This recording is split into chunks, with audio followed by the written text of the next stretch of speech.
muy buenas, soy el maestro Alberto. A continuación vamos a ver la unidad 4, que es la última unidad del módulo Trastornos Psicopatológicos 1. La unidad 4 se titula Trastornos Neuróticos secundarios a situaciones estresantes y somatomorfos. En el índice de contenidos podemos observar los 5 temas que vamos a exponer en esta última unidad del módulo. El 1 sería el 4.1, trastorno de ansiedad fóbica. El 4.2, otro trastorno de ansiedad. El 4.3, trastorno obsesivo compulsivo. El 4.4, reacciones a estrés grave y trastorno de adaptación. Y el 4.5, trastornos somatomorfos. Comenzamos pues con el tema 1, el 4.1, trastornos de ansiedad fóbica. Aquí podemos observar una clasificación de las distintas subdivisiones del apartado trastorno de ansiedad fóbica. Trastorno de ansiedad fóbica incluía la agorafobia, sin trastorno de pánico con trastorno de pánico, las fobias sociales, la fobia específica, otro trastorno de ansiedad fóbica, el trastorno de ansiedad fóbica sin especificación. ¿Cuándo se producen los trastornos de ansiedad fóbica? Se producen en ciertas situaciones indefinidas o frente a objetos externos al enfermo que no son en sí mismos generalmente peligrosos. Se evitan de un modo específico o son afrontados con temor. La ansiedad fóbica no se diferencia ni vivencial ni comportamental, ni de manera fisiológica de otros tipos de ansiedad. La gravedad puede variar desde una ligera intranquilidad hasta el pánico. La preocupación puede centrarse en síntomas aislados tales como palpitaciones, sensación de desvanecimiento y a menudo acompañada de miedo secundario a morirse, a perder el control o a volverse loco. La ansiedad no se alivia por saber que otras personas no consideran dicha situación como peligrosa o amenazante y la imaginación de la situación fóbica desencadena una ansiedad anticipatoria. La ansiedad fóbica y la depresión coexisten de manera frecuente. La ansiedad fóbica suele empeorar durante un episodio depresivo interrecurrente y algunos episodios depresivos son acompañados de ansiedad fóbica transitoria. Los estados de ánimo depresivos acompañan a menudo a alguna fobia, principalmente a la agorafobia. ¿Cuándo se debe realizar dos diagnósticos o solamente uno de ansiedad fóbica y episodio depresivo? Depende de que un trastorno haya comenzado claramente antes que el otro y de que predomine sin lugar a dudas sobre el otro en el momento del diagnóstico, uno de ellos. Si previamente a la aparición de los síntomas fóbicos se cumplían ya las pautas diagnósticas de trastorno depresivo, debe hacerse este último diagnóstico. La mayoría de los trastornos fóbicos es más frecuente en las mujeres que en los hombres. La agorafobia. Agorafobia en sentido amplio incluye temor a lugares abiertos, temor a multitudes y dificultad para poder escapar de manera inmediata a un lugar seguro, por lo general el hogar. El término agorafobia abarca un conjunto de fobias relacionadas entre sí, a veces solapadas, por ejemplo, temor a salir del hogar, a entrar en tiendas o almacenes, a la multitud de lugares públicos, a viajar solo en trenes, autobuses o aviones. Y la gravedad de la ansiedad y la intensidad de la conducta de evitación son variables. La agorafobia es el más incapacitante de los trastornos fóbicos y algunos individuos llegan a quedar completamente confinados en su casa durante muchos años. Muchas personas sufren un temor intenso al pensar en la posibilidad de poder desmayarse o quedarse solos sin ayuda en público, que es un rasgo característico de la agorafobia, y la vivencia de la falta de una salida inmediata, que es el rasgo clave de muchas de las situaciones que provocan agorafobia. La mayor parte de agorafóbicos son mujeres, el inicio se produce al principio de la edad adulta y aparece presencia frecuente de síntomas depresivos y obsesivos y fobias sociales, aunque no son predominantes en el cuadro clínico. En ausencia de un tratamiento efectivo, la agorafobia suele ser crónica y la intensidad puede ser fluctuante. ¿Cuáles son las pautas para el diagnóstico de agorafobia? Se requieren las siguientes condiciones. Los síntomas psicológicos vegetativos son manifestaciones primarias de ansiedad y no secundarias a otros síntomas, como por ejemplo vida delirante o obsesiva. Esta ansiedad se limita o predomina en al menos dos de las siguientes situaciones: multitudes, lugares públicos, viajar lejos de casa o viajar solo. Y la evitación de la situación fóbica es o ha sido una característica destacada. En cuanto a las fobias sociales, el miedo relacionado se caracterizan por el miedo relacionado con ser enjuiciado por otras personas en el seno de un grupo comparativamente pequeño y llevan a evitar situaciones sociales determinadas. Algunas fobias sociales son restringidas a comer en público, hablar en público o encuentros con el sexo contrario. Otras son difusas y abarcan una amplia gama de situaciones sociales fuera del círculo familiar. También el temor a vomitar en público puede ser importante el contacto visual directo puede ser particularmente molesto en determinadas culturas. Tienen dos rasgos característicos, la baja estimación de sí mismo y el miedo a las críticas.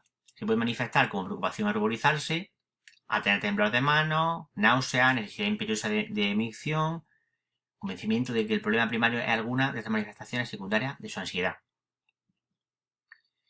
Los síntomas pueden acabar en una crisis de pánico, presentan conducta de evitación intensa y en los casos extremos se produce aislamiento social casi absoluto. Se inician en la adolescencia y se producen con igual frecuencia tanto en varones como en mujeres, al contrario que en la mayoría de las fobias. Las pautas para el diagnóstico serían síntomas psicológicos, comportamentales o vegetativos, manifestaciones primarias de la ansiedad y no secundarias a otros síntomas.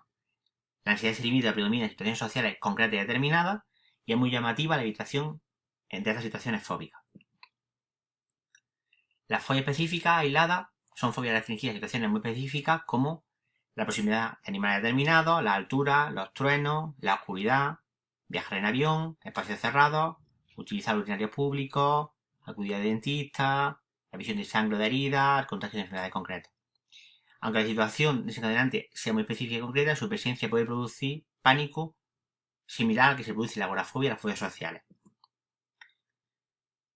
Ejemplo de algunos objetos fóbicos pues sería el temor a las radiaciones, las infecciones venéreas, el temor al SIDA. En cuanto al inicio, se produce por primera vez en la infancia, al comienzo de la edad adulta, y si no son tratadas pueden persistir durante décadas. El grado de incapacidad que producen depende de lo fácil que sea para el enfermo evitar la situación fóbica. Y el temor a la situación fóbica tiende a ser estable. Las pautas para el diagnóstico son similares a las que hemos llevado anteriormente, pero en este caso la ansiedad se limita a la presencia de objetos o situaciones fóbicas específicas y estas situaciones son evitadas en la medida de lo posible. El tema 2 se titula Otro trastorno de ansiedad. Aquí aparece la clasificación de otros trastornos de ansiedad. Vamos a ver algunos de ellos. El síntoma principal de estos trastornos es la presencia de ansiedad que no se limita a ninguna situación ambiental en particular. Pueden presentar también síntomas depresivos obsesivos e incluso algún elemento de ansiedad fóbica, con tal de que estos sean realmente secundarios o menos graves. El trastorno de pánico, los criterios diagnósticos serían, para instalación de diagnóstico definitivo, deben presentarse varios ataques de gravedad, varios ataques graves de ansiedad vegetativa, al menos durante un periodo de un mes. En circunstancias en las que no hay un peligro objetivo, no deben presentarse solo en situaciones conocidas previsibles y en el periodo entre la crisis el individuo debe, además, estar relativamente libre de ansiedad, aunque es frecuente que se produzca ansiedad anticipatoria leve. El trastorno de ansiedad generalizada, que tenemos criterios diagnósticos, tienen que estar presentes, por ejemplo, la aprensión, tensión muscular, epilepsia vegetativa. En el caso de los niños suele ser llamativa la necesidad constante de seguridad de las quejas somáticas recurrentes, presencia transitoria de otros síntomas, particularmente la depresión. El caso de trastorno mixto ansioso depresivo, aquí tenemos los criterios diagnósticos, la ansiedad grave, acompañada de depresión de intensidad más leve, síntomas depresivos y ansiosos, presencia tan graves como para justificar un diagnóstico individual. Si por razones prácticas de codificación solo puede hacerse un diagnóstico, será prioridad siempre la depresión. Algunos síntomas vegetativos que presentan son temblor, palpitaciones, sequedad de boca, molestia epigástica. Deben estar presentes, aunque solo sea de un modo intermitente, algunos de estos síntomas vegetativos. Tema 3 sería el trastorno obsesivo compulsivo. Aquí observamos la subdivisión que se establece en esta categoría diagnóstica del trastorno obsesivo compulsivo, con predominio de pensamientos, rumiaciones obsesivos, con predominio de actos compulsivos, ritual obsesivo, con mezcla de pensamientos y actos obsesivos, otros trastornos obsesivo-compulsivos, trastorno obsesivo-compulsivo sin especificación. El trastorno obsesivo-compulsivo, la característica esencial es la presencia de pensamientos obsesivos o actos compulsivos recurrentes. Los pensamientos obsesivos serían ideas, imágenes o impulsos mentales que irrumpen repetidamente la actividad mental del individuo de forma estereotipada. Suelen ser desagradables, quien los padece suele intentar resistirse a ellos sin conseguirlo, y son percibidos como pensamientos propios aunque sean involuntarios y repulsivos. Los actos o rituales compulsivos son formas de conducta estereotipadas que se repiten una y otra vez, no son placenteros, no dan lugar a actividades útiles por sí mismas, tienen la función de prevenir que ocurra algún hecho objetivamente improbable, son rituales para conjurar que se reciba daño de alguien o se lo pueda producir a otro, comportamiento reconocido como carente de sentido y de eficacia, y hacen reiterados intentos para resistirse. Existe una estrecha relación entre los síntomas obsesivos, especialmente pensamiento obsesivo y depresión, Y a menudo los síntomas depresivos en enfermos que sufren de trastorno depresivo recurrente se presentan pensamientos obsesivos durante su periodo de depresión. Los criterios diagnósticos serían, para un diagnóstico definitivo, donde están presentes síntomas obsesivos, actos compulsivos o ambos. Las características de los síntomas obsesivos serían las siguientes: que se han reconocido con pensamientos o impulsos propios, se presenta resistencia ineficaz a por lo menos uno de esos pensamientos o actos, idea o la realización del acto no deben ser en sí mismas placenteras, pensamiento, imágenes e impulsos deben ser reiterados o molestos. Tema 4 hace referencia a reacciones a estrés grave y trastornos de adaptación. Aquí tenemos una clasificación de esta categoría diagnóstica. La sintomatología del curso determinado por uno de los factores siguientes. Por un lado, antecedente de un acontecimiento biográfico que es excepcionalmente estresante y es capaz de producir una reacción a estrés agudo, y presencia de un cambio vital significativo que provoca situaciones desagradables persistentes que llevan a un trastorno de adaptación. El acontecimiento estresante o las circunstancias desagradables persistentes son un factor primario y primordial. Aunque cada síntoma aislado puede presentarse también en otros trastornos, hay algunos rasgos especiales del modo en que se manifiestan estos síntomas que justifican su inclusión en estos estados como una entidad nosológica independiente. Existe una relación temporal inmediata entre el impacto de un agente estresante excepcional y la aparición de los síntomas, y los criterios diagnósticos, a continuación, se presentan mezclados y cambiantes, tienen resolución rápida, como mucho en unas pocas horas en los casos en los que es posible apartar el enfermo de medio estresante, y en los casos en que la situación estresante es por su propia naturaleza continua e irreversible, los síntomas comienzan a apagarse transcurrido 24 o 48 horas. El trastorno de estrés postraumático surge como respuesta tardía o diferida a un acontecimiento estresante o a una situación breve o duradera de la naturaleza amenazante o catastrófica que causaría por sí mismo malestar generalizado en casi todo el mundo. Por ejemplo, catástrofes naturales producidas por el hombre, combates, accidentes graves, ser testigo de la muerte violenta de alguien, ser víctima de tortura, terrorismo, de una violación o de otro crimen. Características típicas del trastorno de estrés postraumático, pues como vemos a continuación, sensación de desapego a los demás, sensación de falta de capacidad de respuesta al medio, anedonia, evitación de actividades y situaciones evocadoras del trauma, suelen temerse o evitar situaciones que recuerdan o sugieren el trauma, estado de hiperactividad vegetativa con hipervigilancia, incremento de reacción de sobresalto e insomnio, se acompaña de ansiedad y depresión, posibles reacciones suicidas, ideaciones suicidas, y consumo excesivo de sustancias psicótropas o alcohol pueden ser un factor agravante. Por último, el tema 5 se titula trastornos somatomorfos. Aquí tenemos una clasificación de ellos, trastornos somatomorfos. El rasgo principal es la presentación reiterada de síntomas somáticos y acompañado de demandas persistentes de exploraciones clínicas, a pesar de repetidos resultados negativos de dichas exploraciones y de las continuas garantías de los médicos de que los síntomas no tienen una justificación somática.